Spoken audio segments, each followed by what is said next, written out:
राजकीय विश्वातली एक वाईट बातमी. खानापूर आटपाडी विधानसभा मतदारसंघाचे आमदार अनिल बाबर यांचे निमोनिया या रोगामुळे निधन झाले आहे. त्यांना सांगलीमध्ये निमोनियावरती ट्रीटमेंट करण्यासाठी ॲडमिट करण्यात आलं होतं, पण 2 दिवसाच्या उपचारानंतर शरीरानं साथ सोडल्यामुळं त्यांचं निधन झालं आहे. ते शिवसेना एकनाथ शिंदे गटाचे आमदार आहेत. शिवसेनेचा सांगली जिल्ह्यातला एकमेव आमदार म्हणून 2014 साली ते निवडून आले होते आणि 2019 साली सुद्धा त्यांना पुन्हा शिवसेनेनं तिकीट दिलं आणि ते पुन्हा एकदा निवडून आले. मध्यंतरी महाराष्ट्रात झालेल्या बंडामध्ये उद्धव ठाकरेंना सोडून एकनाथ शिंदेसोबत गेल्याने अनिल बाबर हे चर्चेत आले होते. त्यांच्यावरती गद्दारीचा शिक्का सुद्धा ठाकरे गटाने लावला होता.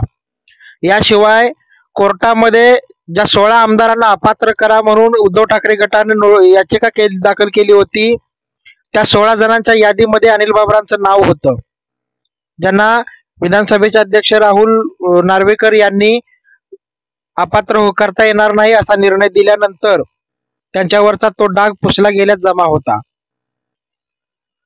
अनिल बाबर यांचं कार्य अतिशय चांगलं, प्रभावी आणि जनसामान्यांना जोडणारं होतं. त्यांनी नेहमी लोकांचा आदर केला. मतदारसंघातील प्रत्येक काम त्यांनी पूर्ण करण्याचा प्रयत्न केला. पाणीदार आमदार म्हणून त्यांची ओळख त्यांच्या मतदारसंघात आहे. संपूर्ण सांगली जिल्हा त्यांना पाणीदार आमदार म्हणून ओळखतो.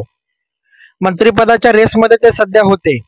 जर एकनाथ शिंदे गट, अजित पवार गट आणि देवेंद्र फडणवीस यांच्या या सरकारचा जर मंत्रिमंडळ विस्तार झाला असता येणाऱ्या काही महिन्यांमध्ये, तर अनिल बाबर हे कदाचित मंत्री झाले असते. त्या रेसमध्ये ते होते.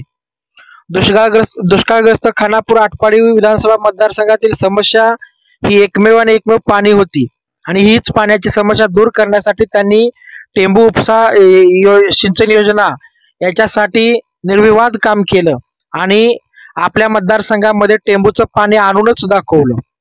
टेंबूच्या पाण्यासाठी गेल्या 25 ते 30 वर्षांपासून त्यांनी लढा दिला होता आणि त्यांचा तो लढा यशस्वी झाला आहे. टेंबूचं पाणी त्यांच्या आटपाडी आणि खानापूर या मतदारसंघातून फिरत आहे.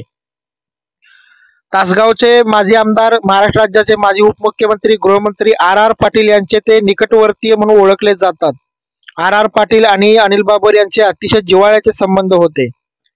या दोघांनी नेहमीच एकत्र राहूनच राजकारण केलं होतं आणि 2014 मध्ये शिवसेनेत गेल्यानंतर निवडून आलेले अनिल बाबर हे आजही 2019 ला सुद्धा आर पाटील गटाचा त्यांच्या मतदारसंघातील विसापूर सर्कल मधील 14 गावांमध्ये पाठिंबा घेतातच आणि त्या पाठिंब्याच्या जीवावरतीच ते आमदार होतात असा इतिहास आहे. जन्ममरणाचा फेरा कोणालाही चुकलेला नाही, परंतु अनिल बाबर यांच्या अचानक निघून जाण्यानं सांगली जिल्ह्यामध्ये शोककळा पसरली आहे.